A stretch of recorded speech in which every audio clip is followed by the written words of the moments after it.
حازم اٹھا تو شام ہو گئی تھی، تقریباً عصر کی نماز کا وقت بھی ختم ہونے کو تھا، اس لیے وہ جھٹ سے اٹھا اور وضو کرنے بھاگا اور ساتھ ہی سونے سے پہلے سوچی گئی باتوں کو پھر سے سوچ کر مسکرانے لگا۔ وضو کر کے جلدی سے اپنے ہی روم میں جائے نماز بچھا کر نماز پڑھنے لگا۔ نماز پڑھ کر وہ باہر آیا اور امی کو ڈھونڈتے ڈھونڈتے برآمدے میں آ گیا۔ وہاں امی برآمدے میں بچھے دیوان پر بیٹھی آئلہ کو اپنی نگرانی میں نماز پڑھوا رہی تھی۔ حازم نے آ کر امی سے سلام دعا کی اور امی کے ساتھ بیٹھ گیا۔ وہ معاملہ سمجھ گیا تھا کیونکہ اسے یاد تھا کہ اس کی تائی نے اس کی امی کو خاص اپنی آنکھوں کے سامنے آئلہ سے نماز پڑھوانے کی تلقین کی تھی، کیونکہ نماز کے معاملے میں وہ بہت سست تھی۔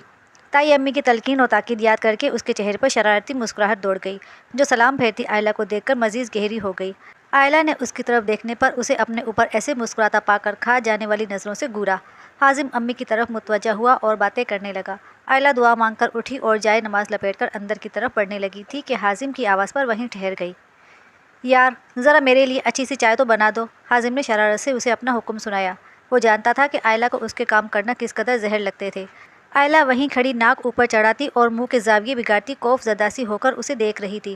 مریم شہزاد یعنی حازم کی امی آئلہ کی شکل دیکھ کر اس کی بیزاری سمجھ گئی تھیں، تبھی اپنی جگہ سے اٹھتی مسکراتے ہوئی بولی، بیٹا آئلہ کو ابھی اپنی اسائنمنٹ بنانی ہے، وہ پہلے ہی مصروف ہے، میں تمہیں چائے بنا دیتی ہوں، تم بچی کو تنگ مت کرو۔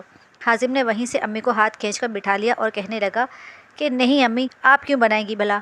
اس اناج کے دشمن سے بھی ہاتھ پیر ہلوا لیا کریں، اور جسے آپ بچی کہہ رہی ہیں وہ اگلے مہینے پورے 22 سال کی ہو جائے گی۔ امی کو اس کی باتیں سن کر اور اس کی باتوں کے ریئیکشن میں آئلہ کی شکل دیکھ کر ہنسی آئی۔ انہوں نے حازم کو ٹوکا بھی، مگر وہ تو اور بھی بہت کچھ بول رہا تھا، جسے سننے کے لیے آئلہ رکی نہیں، بلکہ غصے میں چائے بنانے پیر پٹکتی اندر بھاگ گئی۔